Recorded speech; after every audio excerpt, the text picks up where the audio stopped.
Welcome in, everybody, to the Philly Experience podcast. My name is Max Fred Sula, joined by Tanner Gilmartin and entire hood, coming off of a major victory for the Philadelphia Eagles.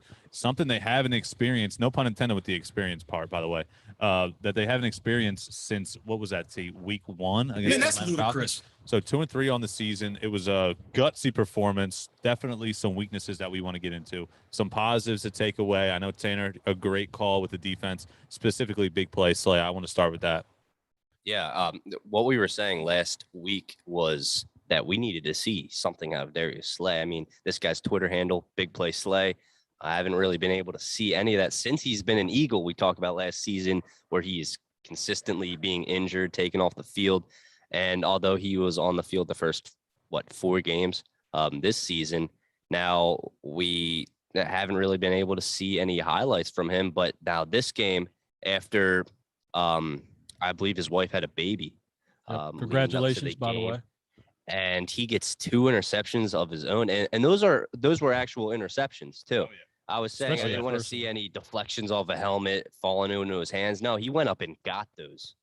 Say, for you mentioning, of course, that sneak peek video that we saw on the Philly Experience podcast, you had some words that you wanted to get off your chest, but you held it inside until Spit today. it out, So now it's the time to spit it out for the audience looking. No, the reality was I didn't have any words Oh, wow. because I literally went Well, through we it. lost followers. We lost followers.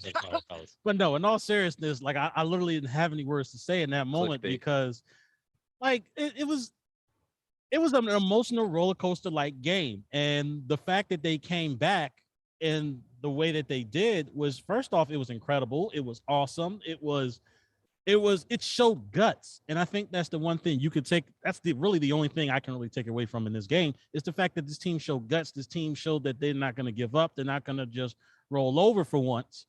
And, they're going to compete. And I can respect the hell out of that. Jalen Hurts, say what you want. He didn't have his best game, but say what you want. But he pretty much led that comeback. And that's one trait of a franchise quarterback that can't be overlooked.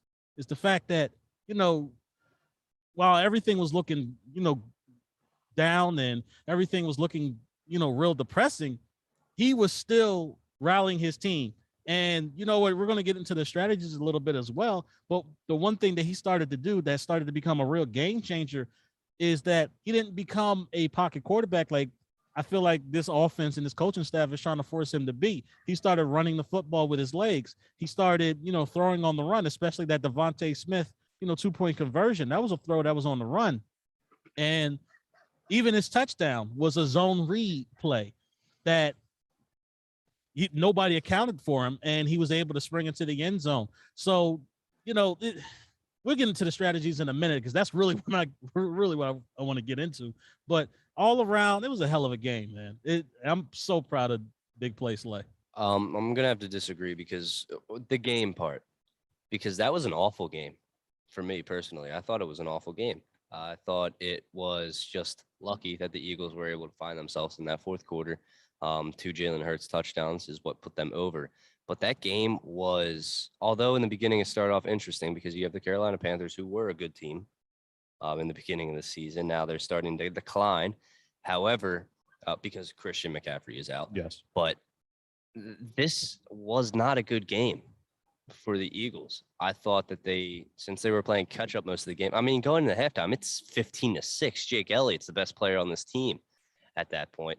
Some could say it's still true, but a win's a win, I guess you could say. But for me, I'm not counting this as a win. If I'm Coach Sirianni, I'm going in and I'm practicing as if this team just lost, because that's not an acceptable play, and that's not going to get you farther, especially the schedule. You got the Bucs coming up on Thursday too. There's no shot that this team beats the Bucs the way they played against the Carolina Panthers. I agree with a lot of what you said. I think to start with, I want to mention one play first, and that was, I think, earlier on in the game, they were on the Eagles. Were on the 2 or 3 yard line. You had the crisscross pattern play. Of course, Greg Ward gets the penalty. Talk about it. And it's a little ridiculous too. These penalties are just getting out of control, especially in the red zone, especially on scoring plays. We saw a ton of stuff get called back. 3 touchdowns called back against the Chiefs 2 weeks ago. Excuse me. This one gets called back this past week due to penalty on Greg Ward with that pass interference pick play. Stuff like that just can't happen. Don't forget the Alex Singleton boneheaded play. I believe that was what was that personal Yep, it was a Personal personal foul. foul. because I don't know the player, but he just railed into the guy, helmet to helmet. Guy was already down. Yeah. Just had to put your hand on him. And let me mention this also. You have Christian McCaffrey out, the best player on the field when healthy, no doubt. J.C. Horn, broken foot, out for the year. Stephon Gilmore, recently acquired. He didn't play. So there's a lot of key players for the Panthers that were out in this one. A couple more. I think there's another safety that I can't think of his name off the It's top of my head. ridiculous. Starting safety that didn't play as well for the Panthers. So when you look big picture here, yeah, it's a win, but there's a lot of negatives that went into this game. And again, it's luck. It's more luck than not. This story for me on the day was Sam Darnold, who reverted back to his Jets days with his play on the football field. I mean, he looked like a legitimate threat with his legs the first couple weeks. I think he has 3 or 4 rushing touchdowns, maybe 5 rushing touchdowns. I'm not 100% sure, but then comes into this one, throws 3 interceptions against a team, by the way, in the Eagles that had 1 interception through their first 4 games of the season. Right. And now he throws 3, big play slate with 2 of them. It was an impressive performance from the defense overall for me. The reality is, and I'm gonna start from the beginning with you guys. The reality is, these penalties. I hate to say this, but I really do think that this coaching staff, one, because they're young, this is the reason why I'm going to say this, but this coaching staff is really inept. This coaching staff is inexperienced, and this coaching staff really don't know how to correct these mistakes. As a matter of fact, I'm hearing from a couple of people that when they practice and there's a penalty in practice, they don't stop and correct it. And they better fix that, because that's the main issue. That's the reason why these penalties are being committed. Greg Ward, that was an obvious pass interference. That was so obvious. It's the reason why this keeps happening week in and week out is because this is what's being taught in practice at the end of the day. These things are the things that are being practiced. These are the things that, they are allowing to happen in practice. And when you allow things to happen in practice, then guess what? Those things are going to happen, and they're going to transcend to the gridiron. And that's basically it. This team is an undisciplined team because they're not being coached to be a disciplined team, and it needs to be fixed, because eventually at the end of the day, there's going to come a game. I can almost guarantee it. There is going to come a game this season that these penalties are going to cost this team. It's going to happen. It's already happened. Yeah. Well, no, you know what? In certain ways, it has happened, but there's going to be a penalty that happens that's going to negate a touchdown or something right at the last minute of a game. I can almost guarantee it this season with the way this team plays. Well, it's starting to add up with the penalties. Of course, it's still a major problem. But real quick on to Alex Singleton. That was just a dumbass play. It was DJ Moore, and he gave himself up already. Alex Singleton just comes in and spears the guy, basically. I think DJ Moore was a pest all day, and they just wanted to give him a reminder, like, I'll hurt you if you piss me when off. he catches the ball, hit him. That's when you provide the think so. punishment. You You don't don't think so? wait. You don't do a cheap shot like that. I think he was just getting under their skin with all of his catches and whatnot. He's had a great start to the season. I think he really pissed off the defense because they couldn't stop him, and they were like, you know what? I'll just take a dirty cheap shot here because you're pissing me off. Yeah, well, Derek Barnett's been pissing me off all season long. You don't see me hauling off and slapping him. No. No, that's fair. But see, the opposing offensive line's not going to do that because they're going to say, "Hey, okay, keep being a dumbass. I'm not gonna hit you in the head for it. Just keep being a dumbass." Like that's the frustrating part. This team keeps shooting itself in its ass. Like it's frustrating. Like, No, I'm sorry, but you got to think sometimes. Max, And I think you're trying to give this team too much credit. I don't think that DJ. You think they're just dumbasses? They just make stupid mistakes that cost this team field position. And now, thankfully, the defense was able to perform in this game. Oh man. This was the Panthers lost this game. The Eagles did. did not win. They The did. Panthers lost it. There were Yep. so many opportunities where the Panthers just ended up punting the ball away. Turnover after turnover. Did the Panthers score in the second half? Oh yeah, they had. Yeah, They they did. scored in the fourth quarter. I mean, Yeah, they did. they scored in the fourth quarter. I think believe so. Okay. I believe they did. Must have been I think it was a field goal. Yeah, it was a field goal. Actually, and shout out, Matt Amendola went to North Penn High School. So did Brandon McManus. So my high school produces NFL kickers, just for the record here. Yeah, But the just I mean- kickers though. That's embarrassing. I'm just saying. how many NFL players did your school produce? Let's move on. Okay. Anyway, so the defense was able to step up, as I was saying. Unfortunately, Hargrave, talk about Yeah. Hargrave a little bit. I mean, this guy was a monster. the offense couldn't match the energy really until the fourth quarter. But we're talking about the first blocked punt since the Eagles Super Bowl season in 2017. That was clutch. Big And special teams play. Yeah. Let's talk about Fletcher Cox for a second. What are your thoughts on what you saw from him? Any improvements? Anything different in this Fletcher Improvement Cox for this week? sure. Yeah, Anything? yeah, hell yeah. It's a heck of an improvement. As a matter of fact, he was MIA. He was missing in action. I didn't know where the hell he was. Right. But seriously, for him to get some stats and the doggone stat sheet, Jesus. You know? It's about damn time. Thank you, LeBron. I agree. It was about damn time. About damn time Fletcher Cox showed up. I was thoroughly impressed. Yeah, the defense definitely was able to get pressure. The linebacking core is still suspect, but that's going to be a problem that's going to happen Yeah, all season long. From a defensive standpoint, Tanner, you go back to the interceptions. That's just something they're going to have to do if they're going to want to win a close football game. Most They're definitely. going to need to turn the football over. But the issue is this defensive line is going to have to step up, and this defensive have, line is though. going to They've have done to. it. Yeah. Yeah, this is just the one game where they have though. The other games they've been pushed out, Well, pushed Hargrave's around at the been line of scrimmage. Hargrave's been staple. your only guy Yeah. on that defensive line that's Yeah. been putting consistent pressure. Everybody else really hasn't been stepping up to I the agree. plate. Hell, even Ryan Kerrigan showed up. Yep. Go figure. I agree with you. I think it's going to need to continue. It's only one game against they're a decent opponent. I'm not going to say they're a great I was opponent. about to say, yeah. This is a Decent, yeah. game where again our Temple guy Robbie Anderson really struggled again. 2 catches for 30 yards late in the ball game. It looks like they were trying to target him that last stretch of action down in the fourth quarter, and Mhm. I think that last That's throw what led went to the punt. incomplete. Yeah, Yeah, led to that's the what led punt. to A former Temple Al incomplete pass, and then Sean Bradley, a former Temple Al, recovered. the punt. Yes, exactly. And I think one of the big things going forward as we talk about Tampa Bay, 2 days, it's literally like 50 hours, 51 hours away from much. now, something like that. Pretty much.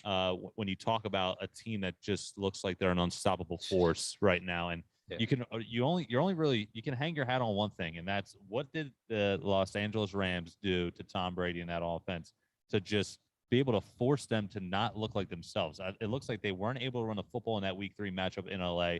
Leonard Fournette was a non-factor. Ronald Jones was a non-factor. It looked like they were getting a lot of pressure on Brady and not getting him or not allowing him to get those easy throws. And I'm not saying the Eagles have the talent to do that, but they're going to have to try some sort of strategy. Well, one of the things is, first off, big shout out to Jonathan Gannon for stepping up his defensive call plays.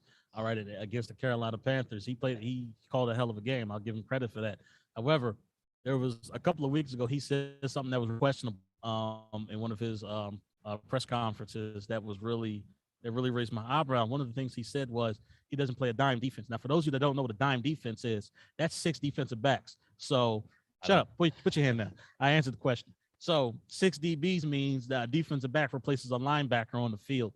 And for me, that's questionable because, if you go up against an empty set with 4 wide receivers and then the wide receivers automatically going to be lined up against a linebacker. That's stupid. That's an asinine strategy to have. And guess what? You better change your strategy coming into this game against Tampa Bay because they got a hell of a lot of receivers. And they're talking about Gronk coming back. You better figure some shit out.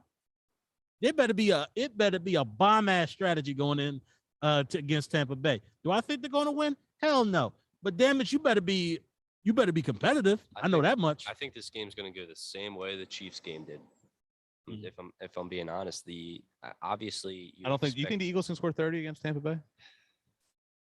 Well, the mean, defense that's- is sorry. the secondary is injured, It is. so And Winfield Jr. might be coming back for this one if he can clear concussion that protocol. would be just great. So there would be no 30 points coming from the Eagles side, but I think that they can get at least 3 in there in the end zone. Probably 4. One of them is going to get called back, but I think that they're going to keep it. They're going to, and let's hope they show some impressive play in the first half of the game. At least you know how they do with better teams. I'd like to see them hang on more, though. I don't want to see a drop off in the fourth quarter where the Buccaneers are just getting 3 in the end zone and fans are walking out with 14 minutes left in the game. I want to see, because you can't go in expecting a win, but No. I want to see them keeping it competitive. The Eagles and the reason that Patriots game was so close was because they obviously They know Brady. they know Tom Brady. And the first half of that game, he was stunned. that they were shutting him down the way they were. Even But in he the figured second it out, half. of course, because he's the greatest quarterback. Yeah, that's true. But even in the second half, he did kind of recover a little bit, but they still had his number. They know all of his ins and outs, and Yeah. I think they really need to look at that tape and see And- what the hell the Patriots did to Tom Yeah. Brady to frustrate him, because And that's really the Nelson- only way you're going to be able to stop him. Right. Nelson and Darius Slay, now they have a taste of the interceptions, and they're hungry for more, hopefully. I was about to say, I hope it becomes a adding on to habit. that. Yeah. Let's go back to the rushing attack here real fast, will you? I mean, What Kenny rushing Gainwell- attack? Well, yeah, that's what we're going to get into, the non-existent rushing attack. And listen, Kenny Gainwell, 3 touches, 2 rushes, 1 catch for Kenny Gainwell. He's better than Miles Sanders. All right, I'm going to staple that right now on the top of this roof deck. The better running back, the cheaper running back on moving forward is going to be Kenny Gainwell. And the fact that he's just a better pass catcher and he's not, listen, Miles Sanders, 5 catches for 6 yards. Yeah. Kenny Gainwell gets more Well, yards. also Kenny here's Gainwell gets more yards. I'm not than gonna he does. get real quick. I'm not gonna get Miles Sanders back because he didn't have a good game. But in the beginning of that game, they threw a whole lot of bubble screens and screen I know, plays. and they got blown Right, and up, they got yeah. blown up from the beginning Yeah. because the Carolina Panthers seen it. So on I agree that with that, on yeah. that note, Different that was scenarios for these running backs. right. So on that note, that was on the offensive coaching. You can't put that on Miles Sanders. Now the How about dumbass. that- how about the dumbass play Miles Sanders Now, made? yeah, I was just about to get to that. The Not going dumbassery out- towards or the going end out of the of bounds, game, yeah. going out of bounds, he got benched for that. Yeah. You can't. Come on, I have Miles. no idea what the hell you're saying. Miles, you can't. 2 plays in do a that. row. Yeah. You dumbass. You can't do that, man. You got to be smarter than that.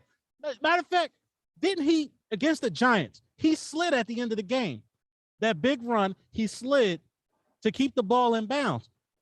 I don't know what the hell is going through Miles Sanders' mind at this point. I think that obviously he knows that his sort of job on this team is, I mean, it's lackluster. And he wants to make big plays and he wants to get those yards. And I think he was maybe being a little selfish about it at the end of the game. But you have to know you stay in bounds. Bounds. If you want to be on Yeah. a team that wins games, you have to stay in bounds when you need to run the clock down. Is this rushing attack moving forward going to continue to kind of be what we've seen? Jalen Hurts continue to get 9, 10, 11 rushes a game, maybe a rushing touchdown or 2. I mean, No. is it because what we've seen from Hurts is the rushing attack the way it's been because that's just how the game plan's going with Hurts getting involved a lot with his legs? Maybe it's not designed, but some of it can be. And it's just Miles Sanders isn't going to ever get 15 to 20 carries. I was That's just about how it is. I was about to say, Max, I don't know what games you've been watching these last couple of weeks, but there has been no run game whatsoever Right. from the running Is backs that or just the from Hurts, quarterback. though? Is it That's gonna not change? just Hurts. Is it going to because change? Is it gonna change? it needs to change. I don't know if it's going to change, but it needs to change Okay. as we talked about, as I just talked about, towards the end of the game when Hurts started using his legs Right. and became a whole lot more effective, moving the offense down the field. I think those are the things that need to start being implemented and they need to happen. Hurts is not a pocket quarterback, and this coaching staff is trying to make him one. I understand you're trying to protect him by keeping him in the pocket, but the reality is that's not how Jalen Hurts is built. All right, look at Seattle. All right, look what they do to Russell Wilson before his injury. All right, Russell Wilson is basically the focal point of that offense because of his ability to run. Nasty Hell, injury. Look, Nasty yeah, injury. it is. Hell, look at the Baltimore Ravens and what the hell they've done with Lamar Jackson. How much of a Action Jackson. they leaned on him. They leaned on his running game in the beginning of his career, but now look at the wonders that it's done with him as a passer. That game Monday night against the Colts, over 420 yards throwing in Let the me say air. this to you real quick. Mark Andrews, I will buy you a car one day for what He you can buy did. himself a car. For what you I'm here to did. tell you right now, we don't care. Yeah, See, with Hold on now. People do care because it's fantasy purposes of the people want to worship my team. Mark Andrews, over 100 yards receiving last night, 2 tutties, two 2-point conversion attempts. and And he scored. He got both of them. He How's got- that help the Eagles? thank you. Well, just let me finish. Let me finish. May not help the Eagles. You're but it not going to helps win me. the fantasy league either. Just let me enjoy it. All right, 3-2 record right now. I'm staying sturdy. Oh Whatever. my gosh, this $100 guy. buy-in. Yes. Anyway, my Right down the point. drain. Anyway, my point is this offense needs to be focused around Jalen Hurts' running ability because he's a better thrower outside of the pocket and on the run. He's more effective when he uses his legs to stretch the opposing defenses, and in turn, that also opens up the running lanes for the running backs as well because the defense has to account for Jalen Hurts as a runner. This offensive coaching staff is really hampering this offense just because of the fact that they're holding Jalen Hurts back. Yeah, T, I'm not going to say you have optimism right now, but I do like the points you're making. I will say this to the people watching right now. If you have a Buccaneer on your fantasy roster, insert him into the starting lineup Thursday night. I mean, well, Antonio Brown, Chris Godwin, Mike Evans, Right. Leonard Fournette, Tom that's Brady. fair to say. I mean, on points of projection, they had the same thing going for the Carolina Panthers starters. Yep. Fair. DJ Moore, Fair. Robbie Anderson. I mean, DJ Moore had a game, Yeah. You but did. Robbie Anderson Robbie was supposed to Anderson have a breakout week right. this week or Yeah. last week. But on terms of your last question, Max, about limiting maybe Jalen Hurts, I think no, don't limit him. If he sees a spot opening, if he sees 10 or 15 even yards in front of him, I say take it. Why limit him? If he can make a play on the ground, why not? If there's no open receivers, and he really needs to get those throws down, because overthrowing and underthrowing passes consistently, Renders do every day. that's not going to make for a good successful quarterback in the NFL. Let's go to the predictions real quick. Do we all predict correct or incorrect? I believe we all lost this week. Max and I's perfect schedule prediction Well, yeah, ended. you said that we all said this was going to be a loss against the Panthers. So We yeah, all said that? lost. Yep. Yeah. I got to go back and check. Yeah. Tanner said that last week on last Yeah. week's show that we all all of had us this are projected lost. as a Max loss. and I's streak ends Oh. at 4. God, that's tough. All right. Well, hey, listen, I want to mention Jalen Hurts because we're talking big picture here. We mentioned him all on the podcast throughout the offseason. We have 5 games under our belt. What about an assessment? Are you guys going to finally join my side about this guy not being the franchise quarterback of this team moving forward? Or No. are you finally going to? Are you No. still disagreeing with me? Yeah, I'm still disagreeing. You're still crazy as hell. Because first off, it's only been 5 games, and 2, once again, 5 games. this 4. That's 9 starts. T. I He's understand not a that baby anymore. He's getting up there. he's still I don't want to hear it. I don't want to hear it. All right? either way. You're saying 3 games. That's Okay. 5 games. Now it's 9. I mean, Okay, when's it gonna Max. stop? Here's When's it gonna stop? First off, Max. Here's the thing. Yes, I'm still going to say the amount of starts. To that- win. To win. Yes, To win. till about 16, yes. 17 games. Okay. Because that's a full season for a rookie or All for right. anybody. All right. That's first and foremost. Secondly, I just went through a whole list describing how this offense and the way it's built is completely debilitating and slowing down Jalen Hurts. Run him.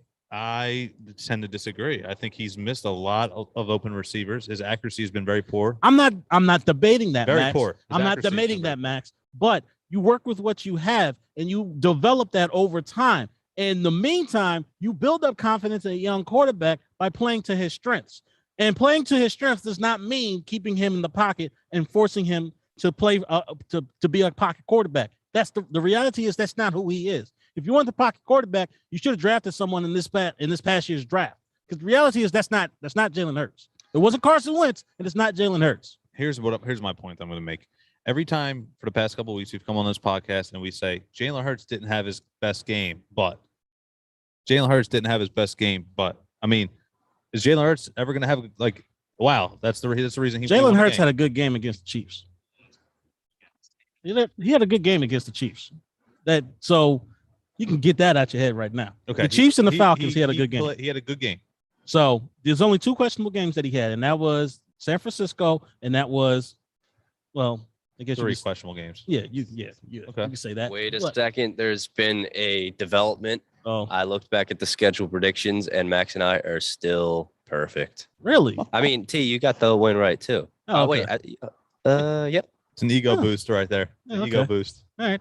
Awesome. All Yeah, right. He had And- to and check just to make sure. And this Yep. is what I'm saying too, because if you look at the schedule, how we predicted, they've won the games they're supposed to win. They beat the Falcons and Panthers. Those are 2 games we predicted they were going to win. They should have won the games. And they Correct. lost to the better team, the Cowboys. They lost to the better team, the Niners, and they lost to the better team The Chiefs. with the Chiefs. Yeah. So now we're going to play Tampa Bay, a game they should lose. But again, this goes back to what we talked about later in the season. That's when these wins are going to start racking up. Yeah. The Jets, the Lions, the Giants twice, who lost their starting running back and their starting quarterback in the same game. You know what? I'm nervous about going against a team like the Lions, who are defeated, not one win, because it flashes me back to that Dolphins game. You guys remember 2 seasons ago? Yes. Yeah, I remember that Gave the Dolphins. Dolphins Devontae that Parker. win. Yeah, don't remind Yeah. me. That was brutal. Yeah. But yeah, Max, when you mentioned the second half kind of the schedule, or the real middle part, those are strong games the Eagles need to have. They're going against bad opponents that they really need to execute, stay on plan, and really show what you have as a team. These are games that give you an opportunity to really test things out. I agree with you. I agree with the both of you. These are games that you survived this onslaught that we predicted in the beginning of this season for this team. Now you're reaching the point of the season where now let's see what this team is. Can this team at least bare minimum be a middle of the pack team? Can they beat the teams that they're supposed to beat? Can they beat the lowly Jets? Can they beat the winless Lions? These are teams where, listen, you still ain't that damn good. That's first and foremost. Let's get this out your head right now. We're not piping up the Philadelphia Eagles by any means necessary. You ain't that damn good this year. So, with all that being said, I don't care if you up 30-0 against these teams. You keep scoring and scoring and scoring. Send a damn message. The same thing you did against the Atlanta Falcons. Do not let up. You're not that damn good to just start relaxing. You're a young team that need to learn. You know what? I'm looking towards this Raiders schedule, and with the recent news of John Gruden resigning, and we can get into that a little later. Yeah, we will. This is a team without a head coach now, their main head coach. I don't know who's going to step up yet. I don't know if there's been really. They said the special teams coach. Special teams coach stepping up. Yep. That's still. Now the Eagles won't play them this week, but next week they still might be figuring things out, and the Eagles might be able to.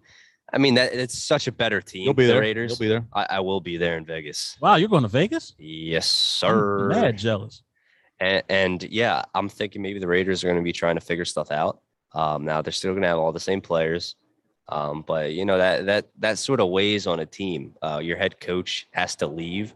I assume he probably had no time to say goodbye to the team. Does the team even care though? Yeah, right. Does the team even care after seeing those emails? Right. Yeah. That were and here's another thing, because you have, and it's crazy because no doubt that affected them on Sunday. They played a lowly Bears who, couldn't hit a broadside of a barn. I'm saying it with the football, and Justin Fields or whoever's at quarterback, if they chucking the football, he wouldn't be able to hit that. But then all of a sudden, the Raiders look like a team that was scoring, 20 to 30 points a game. They scored 9. Yep. And the Bears, who couldn't break into the double digits most weeks, they finally score like 20 plus. Yeah, how do you think I feel? I played the Raiders defense, and the Raiders were home too. That's another thing. So there's without a doubt that affected them. And I agree with you, Tanner. If the Bears can go to Vegas and beat the Raiders, why can't the Eagles? I agree. This is true as well. I agree with everything that you guys are saying, but as us being closer to the Philadelphia Eagles and things of that nature, you guys make an excellent argument. I'm just not putting anything past this team because we've seen this team shot themselves in the foot against the San Francisco 49ers with the penalties and the play calling. I agree with what you said too. So I think you're making good points. And another thing is where you tell the viewers who are listening and watching that just remember, we're not a good team right now. Right. Just beat the teams you're supposed to beat, and you're going to lose to like Buccaneers, Super Bowl champs. Like, you're going to lose the game. I'm sorry, you're going to lose it, but just keep grinding, keep progressing. And this is why the fans at home need to watch our score prediction, because we do have a loss all three of us have a loss this week against the Buccaneers, and all three of us have a win against the Raiders. Okay. Really? That'll be a nice statement. I don't think we predicted John Gruden getting fired though. We definitely do. It might help our cause. Yeah, that's true. But all I'm saying is, and I understand that we're looking ahead, as fans, we can do that. This team doesn't need to look ahead. You need to take one game at a time. And at the end of the day, do your damn job. At the end of the day, do your job. You ain't that damn good to be lazy against these teams. Take every game and be serious about it. Approach it with the same approach that you did against Atlanta. Take it with the same approach that you did against Carolina. Don't play with these teams. Well, this is still the NFL. And again, listen, we'll be back on Tuesday, so it's gonna be a little bit of a break after the Eagles to wrap up and get a recap of the Birds-Bucks game. But it's gonna be a fun one. Tanner will be there. I should be there as well. Before we move on to talk about Ben Simmons, I want to give you guys the floor to mention any final thoughts you want to mention about the Eagles in our upcoming game against the Buccaneers. Oh, we're gonna get our asses kicked. Right. Well, that's the only thing I can it's say. Gonna be typical Eagles, keeping it close, and I hope that they change it up and don't let it get too out of hand at the end. But I'm expecting a loss, but I'm gonna say the Eagles are only gonna lose by 17. Wow. All right. Hey, how about a final score prediction for you? Oh man, unfortunately, I got a feeling that I still don't have that much confidence in his defense or Jonathan Gannon for that matter. There's too many weapons. All right, if Jonathan Gannon is going to go out on a limb and be too damn stubborn to not implement a dime package defense against this dynamite of an offense, Tampa Bay Bucks, then I'm sorry. He's going to get scored 40 plus points again, and I'm going to come on and I'm going to bitch and moan about it. So they're going to score 40 plus points on us, and we may score maybe 17, 20-something points. Yeah. But that's my prediction. Right. You know what? I'm going to change it up since I'm going to be there. I don't want to see a 17-point difference in the game. I'm going to give 10. That's only because Little you're bit. going to What be about- there. What about a score? Score 30-20? 17-27. I don't know. I'm going to go out here and say the Eagles are going to score 23 points. And I think the Buccaneers are going to score 37. 3 points. 37-23. So 3 points shy of 40. Yes. Okay. All right. We'll see what happens. We'll be here with you guys recapping it next week. But we have to transition and talk about one of the biggest disappointments in Philadelphia sports history. In And history. that is Ben American Simmons. history. So I want to give Tanner the floor because I know he's got this whole story covered. here He's we got the go. whole story covered. He's got the whole story covered. He's been on top of it, talking about Ben Simmons, knows all the stuff about Ben Simmons So- coming back yesterday. Just give the viewers a rundown. So last night the Sixers played the Nets in a preseason game. And during that game, it was said that Ben Simmons did fly into Philadelphia, Right. got his COVID test, came back negative, and he looks to train with the team and practice with the team. Now, here's my thought. I don't think Ben Simmons is going to step on that court in Philadelphia and What about play a practice court? game. Practice court, okay. Okay. But I don't think, I mean, the Wells Fargo, there was F. Ben Simmons chance in the, what was it, the third? And I don't think he's going to do that. I mean, he would, this is a guy that was afraid to go train thinking that there was going to be mobs of people booing him when he walked in. He sold his apartment. He sold his house. He was in LA and he flew back. I understand he noticing there's really no sort of advantage for his team now and to work out a trade. He said he has no problem going to the Sacramento Kings. Next day, I'm coming back to Philadelphia. So here's the thing. From what I've gathered and the reports that I've read, apparently Rich Paul and Clutch Sports convinced Ben, and they're trying to tell Ben it's in his best interest that he returns to the Philadelphia Yeah, lose 76ers. $20 million. The reality is this, and I think he's only lost $1 million so Right, far. but if being he out. didn't play the season like he said he wasn't going to, Only He $1 would've- million. Yeah, well, yeah. I wish I could say only $1 million. I think all of us could say selling only his $1 apartment at the million. Ritz Carlton for 3.2, I believe. But the reality is, he doesn't have any damn value. Where is that? Center City? Yeah, it was Yeah. in Center City. It was Center City, and I think he had a place in Jersey, if I'm not Okay. mistaken. Okay. But he doesn't have any damn trade value. The team can't move him if nobody wants him. The reality is everybody, the NBA knows who Ben Simmons is. He's a guy who's a hell of a defender who can finish at the rim, but can't shoot the ball worth a damn. Who wants that? Because the reality is The what Pacers, the Kings. I mean, there's plenty of teams. that- yeah, but Cavaliers. those are teams that are developing. Those are teams that are struggling. And the reality is, if any team wants to trade for Ben Simmons, they have to build that team around Ben Simmons. That means if you're going to put Ben Simmons at the 1, 2 through 5 better be shooters. Your bench better be full of shooters. That's the only way Ben Simmons is going to be Here's my effective. thoughts about all this, T. I think the player for me at this point is going out the window. It's more about the person and the mental side of things. We know what his game is. We know where he's at. We know what he can and what he can't do. We see the videos in the gym that won't translate to the floor. For me, or to the NBA floor, for me, it's all about the person element, about the mentality. It's he's not doing anything that Rich Paul isn't telling him what to do. I That makes agree. sense. I agree. He's not doing anything Rich Paul isn't saying to. So Agree. if Rich Paul says, do this, Ben Simmons is going to do it. But So, if Rich Paul is like- telling him to bring your ass to Philadelphia and you need to play a couple of games, there's a reason. And- Because you had no damn trade Yeah, value. and don't get mistaken, the Sixers are looking for trade partners for Ben Simmons still. I mean, just 4 days ago, now things could be different because Ben's back, but I think they're still looking to move him from the Sixers. 4 days ago, 76ers asked the Portland Trailblazers for 3 first rounders and 3 pick swaps as part of a potential package for Ben Simmons. Yeah, nobody's giving that up. It's unclear the players that they would acquire I from think Portland. But well, from that trade, the rumor have it was C.J. McCollum. But at the end of the day, I'm sorry, but no team is going to give that up. I don't care. And listen, first round draft picks don't even have the same value as players do in the NBA. But nobody's going to trade that for Ben Simmons because the reality is Ben Simmons is who he is. And until he develops in some way, shape, form, or fashion, not to mention the fact that, Max, you are absolutely correct in what you just said. The mental aspect, how he behaved, this entire situation. I've been on record as saying that both sides have handled this absolutely horribly because they should have traded Ben Simmons at the trade deadline if you really wanted to trade him this past season. They should have did it then, but they waited. You are absolutely correct. Teams are looking at Ben Simmons and his attitude and the way he behaved this entire situation. What team really wants that? remember that we were out here saying we shouldn't trade Ben Simmons for James Harden. Remember that? Yeah, we did say that. All of us went on the limit. I said that, and I'm not a Ben Simmons Not guy. our best take. Not our best take. No. But I will say one thing here. I think at this point, as this continues to drag on and opinions come and go, at this point for me, you got to just get him out of the city. You got to trade him and get him. Whatever you can get, you got to get. And hopefully it's something decent. Hopefully it's a Malcolm Brogdon. Hopefully it's a Karis LeVert.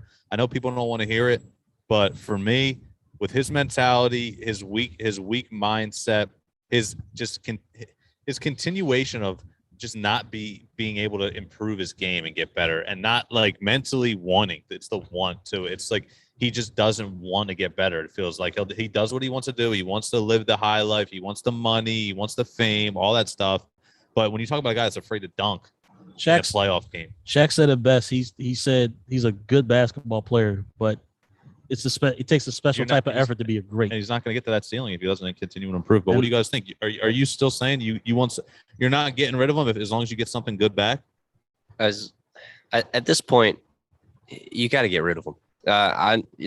Of course, you want something good back, but Ben Simmons playing in Philadelphia, to me, that's just not realistic. I don't see him stepping foot on the court. Now, no matter what these rumors say and what he's going to do, Ben Simmons, if he was worried about mobs showing up, as we mentioned, at the training facilities and stuff like that, booing him, how is he going to step on the court, period, in the NBA, whether it's, against the Sixers? Is he just going to take those games off when the Sixers? My stomach hurts. When his team shows up in Philadelphia or when they're playing the Sixers? Without a doubt.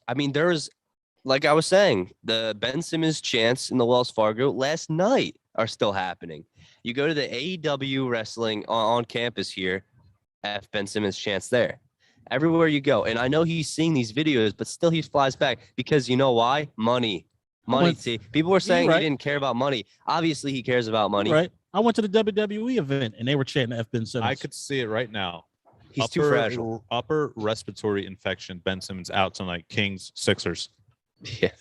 Oh, he's it not right now. playing tonight. I'll Of tell you course one not. thing too. It's not even going to be on the coach. The coach is not going to be like, "Hey, this is the day." I guarantee the coach is going to be told from the higher ups, "All right, you can't play Ben Simmons." So here's my take on the reason why Ben Simmons needs to go. And the reality is the team overall, his teammates don't even want him no more. You can't go out as Joel Embiid and say the things that he said to the media and expect a warm welcome back for Ben Simmons. They It's reached not gonna out happen. to him. See, that Joel was like, "Hey, I'll come out Yeah, to you, he bro. I'll said, fly across the No, country." stay there.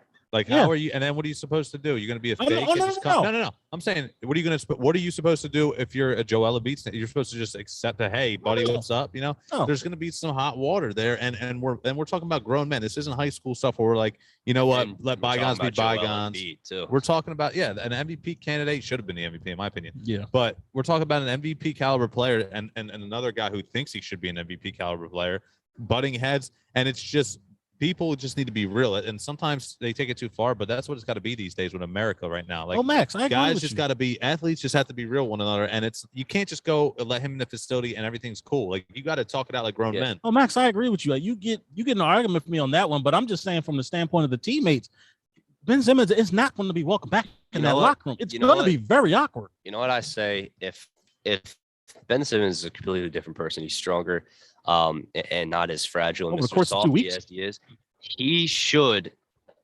play for the 76ers. Now, obviously, you're going to get backlash. People are going to be yelling at you.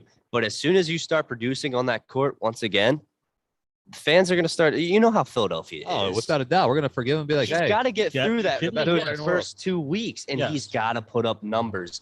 He's He's got gotta to shoot shoot the the ball. ball, He's got to. yes. If he shoots the ball, T, it was making newspaper headlines when he shot his first 3, T. Imagine if he starts making those threes, which I don't know how he would have been working on that. It feels like he wasn't really doing anything in this time off Right. from the Sixers. But if he starts producing, the Sixers do well. They make the playoffs. They get a little farther this season. All right, they don't win the finals. Ben Simmons can then say, all right, now I want out. Right. And so he screws the Sixers, I just need but but will he do there's that? there's more trade partners. Right. I just need Ben Simmons' mindset to be of Giannis's. Well, Giannis that's is good. not. Say, No. stop, Hear me stop, out. stop. Hear me out in the way I say this. Please let me finish. Giannis will shoot the damn ball regardless if it air balls or not. He will go back and continue to shoot it. That's the mindset I need Ben Simmons to have. That's what I'm talking about. Listen, if you want to match his work ethic, be my guest. You No clearly, way. you clearly What? don't, but be my guest. But I need the mentality of, oh shit, I just airball the free throw. You know what? I'm gonna be aggressive again. I'm gonna get this call again, and I'm gonna go back and I'm gonna shoot five free throws in a row. That's the mindset I need to have. And the Sixers are familiar with this. You go to AI. He overstayed his welcome in the first half because of some, PR things. He just wasn't doing it as much. Goes to the Nuggets. He still loved the 76ers. Still has love for him to this day. Yeah, he wants to be a part of the team. I don't know why it hasn't happened. And decisions. Yeah, what's 11 years since he retired? Yeah, I know. I hear you. He comes back, kisses the logo on the 76ers floor as a Nugget. I mean, he just loved the team, even though the fan base just wasn't with him those last 2 seasons. It was, it had to do with his rap album that he had out and stuff like that. But Off the court issues. yeah, and now you're comparing a great player against a guy who thinks he's a great player, who, albeit rookie of the year, all-star, first team defense. But that's the thing, though. I'm not just. I need him to have that mindset. Right. Yes, Giannis is a great player, but that's because of his mindset as well. I need Ben Simmons' mindset to change. I don't care what he has to do, whether he has to see a psychiatrist. I don't know.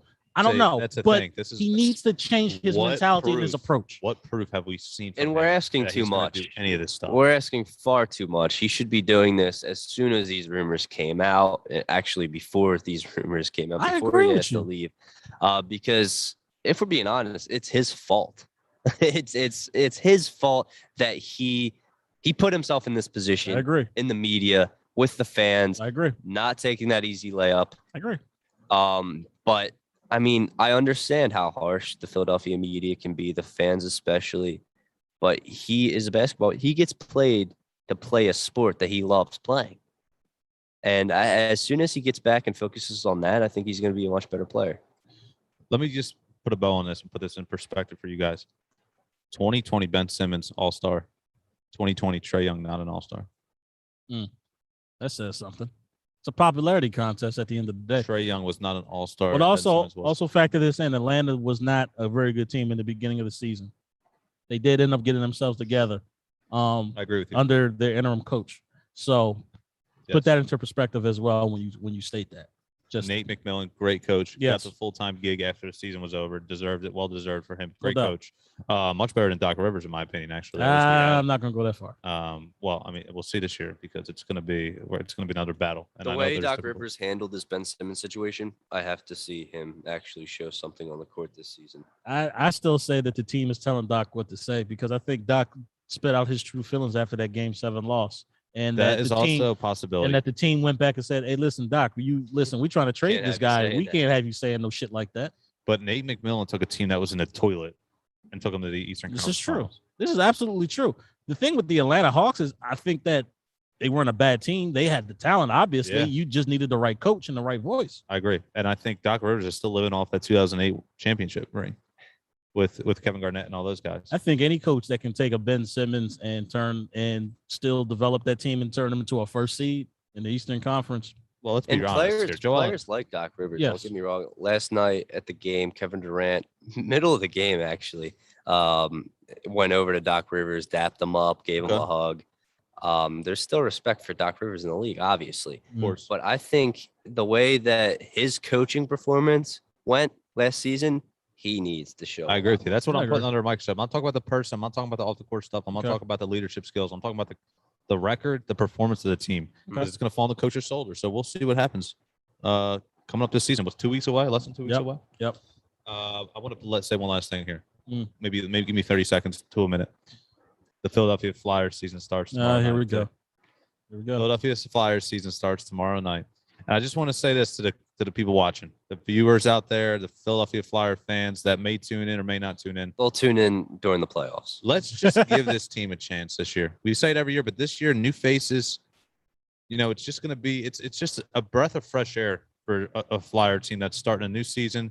You're coming out the Sixers turmoil situation. The Eagles aren't going anywhere this year. The Phillies, another loss after 10 years in a row. Let's see if we can give the Flyers a shot this year. What do you guys think? I'm for it. Can the Flyers get into the playoffs this year? Maybe He's make some going to hay? take a little more of convincing. Yeah. 82 games. Yeah, I need T. more I'm not saying, listen, and I'm not saying you have to tune in for 82 games. Hell, I'm not even saying you need to tune in for 41 games, a half of them. I'm just saying whenever you got some free time, hey, it's a Thursday night, they're playing the Florida Panthers, blah, blah, blah. Maybe tune in, just maybe learn a player, maybe learn a few names, see if You really cares about hockey, Max. well, just shut off. But no, in all seriousness, I'll watch a couple of games in all seriousness. Now, real quick, because we do have a couple of minutes, and we're going to address this, I guess with very carefully. This John Gruden situation that we kind of alluded to and talked about a little earlier. The reality is this. I read the New York Times article this morning, and I saw some of the things that were being said in John Gruden's emails. And I'm not going to get into, how far this investigation goes, what they're really investigating. I'm not really going to get into all that. All I'm going to say is this. People, teenagers, if you happen to be listening to this, please be careful what you put on social media. Please be careful what you say in emails, how you interact with people, because this is a clear and obvious example of how it can come back and bite you in the ass. And that's the reality. Now, John Gruden said in his post conference after the loss this week that, he's not a racist. I have to take that as the truth, because it's I don't know him personally, so I'm going to take it as the truth, and that he's not really racist and that he just slipped up, although he did say some very derogatory things in his emails. So all I'm going to, like I said, It's not just race, T. no, it's not just race. Homophobic remarks. As well. Homophobic remarks. It was very demeaning remarks. He was basically, talking down about the drafting of Michael Sam, the first openly gay player to be drafted into the and NFL. There's a gay player on the Raiders right now. Yeah. Carl Nassib, if I'm not mistaken. Yep. Yes, Carl Nassib, which is incredible that, this has been hidden considering the fact that Carl Nassib is a gay player. But all I'm going to say is, people, there's no place for hate in this world. And look, please be careful what you say on social media, because it's going to come back and bite your ass. Yes, it's a free country. Yes, the First Amendment says that you have the right to a free speech, but that freedom of speech is going to really get you into trouble. And it could cost you your job in this situation. Yeah, and it did cost John Gruden his job in this situation, and it's unfortunate. I mean, no, it's not really unfortunate. Let's be honest here. John Gruden was never that good of a damn coach. I'll be honest with you. He really just took Tony Dungy's Buccaneers team and won a Super Bowl with it, to be honest with you. He's always been a subpar 500 coach. This has pretty much put not just his coaching career, but his entire career in the toilet. Over. His career's over. Yeah, it's over. It's Not done. a chance. He was a broadcast. I mean, these emails scale back to what, 2011? I believe so, yes. And I believe they were discovered on accident. Yes. They were doing a probe on the Washington football team. Yes, they were. And they came across Gruden emails and To the president at the time. Right. Just disgusting to talk and use words that he did in that way and think that it was okay. It's not okay. And now you go into a locker room where there's a gay player, there are African-American players, and players that felt attacked by John Gruden's words that he said you can't. Now, it not to compare situations, but you go to the Jaguars locker room who's struggling now with a coach who stayed in Ohio after his team played. It was the Bengals game, and he went to a club and he did what he did. But it's really the focus of this week is on John Gruden. But there's teams and there's coaches that just they're not thinking about the people around them when they do stuff. And this is what happens. I agree. Like I said, it's a really unfortunate situation, and we, as a people, we really need to really be considerate of other people's feelings. We need to be considerate of what we say and where we say them to and who we say them to, because even you think it's in confidence, but the reality is it's not. It's going to come back to bite you. It's going to come back to bite your heart. It always does. Yep. And with the Raiders now as a team, how do you recover? That's you know what?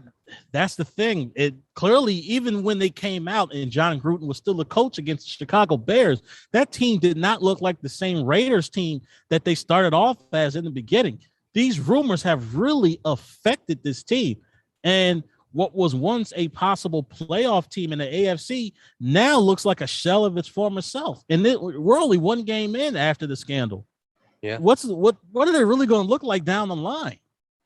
This doesn't just affect John Gruden and everybody else, around him, but this also affects the Raiders as well. Now you got a new interim head coach taking over. Is he going to come in and change things up, during the course of a season? Is he going to try to continue the success that they've had?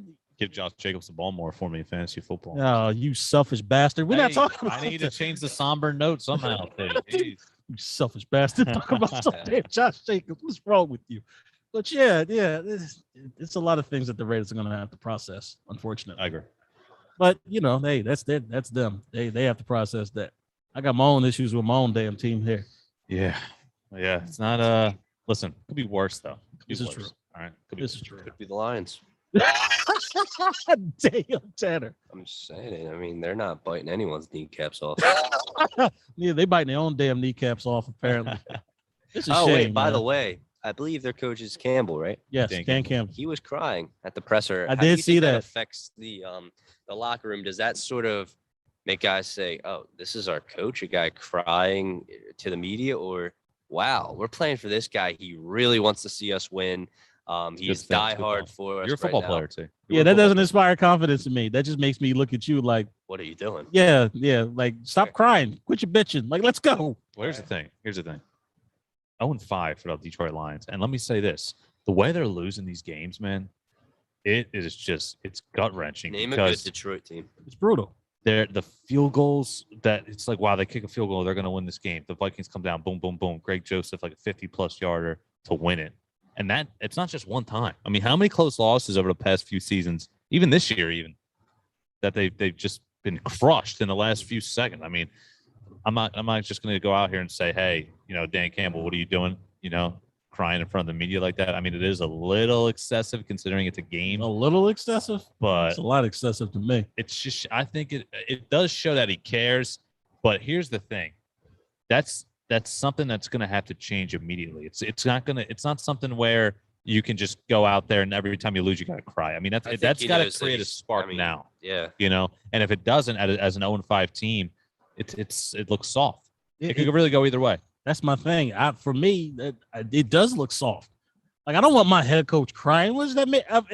If I go out there as a representative of a team, that means I represent the coach as well. I don't want to look like I'm soft because my coach cried. Now I got to take the rap for him. Here's my thought.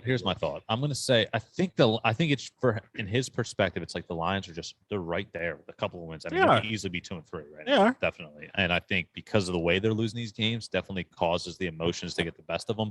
But at 0-5, the No. way they're losing these games, No. they got it. They've been there. They're obviously not a great team, but we'll see. How do you go back in the locker room after crying? Yeah. Like, what do you say? Like, honestly, What do you say to your players? yeah, what Yeah. do you say to your players? Because, as players, we look up to our coaches for inspiration. How exactly are we supposed to look for inspiration how are from you a gonna guy? Be a hard ass on the field, Right. coaching these guys, blowing your whistle in their ear, and And you can't really judge the guy for crying. A lot of heart. Don't get me You know, wrong. now I yeah. gotta watch the Lions game next week to see if they win the game or not. See if they come out. Yeah, maybe I gotta watch it. that Now works. it's a for 'em. special day of interest. We'll have to see. Now it's all of a sudden it's a special day of interest in the Lions. All right, if you guys missed any of this episode, you can always go to philly-experience.simplecast.com. Available on all major download platforms: Apple Podcasts, Google Podcasts, Spotify, YouTube, the entire shabazz. And I just need everybody to prepare for a loss. All right, if we all just go into Thursday night preparing for a loss, we'll all be able to sleep better at night. Crying line. I don't need y'all to be calling up the WIP airlines and be like, "Oh, this team sucks. They played like shit." Just expect it and move on. All right, that's all I'm saying.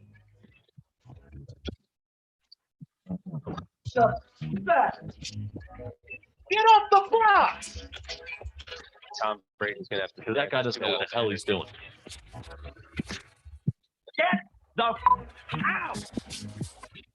Crap ass Vargas. You make me sick.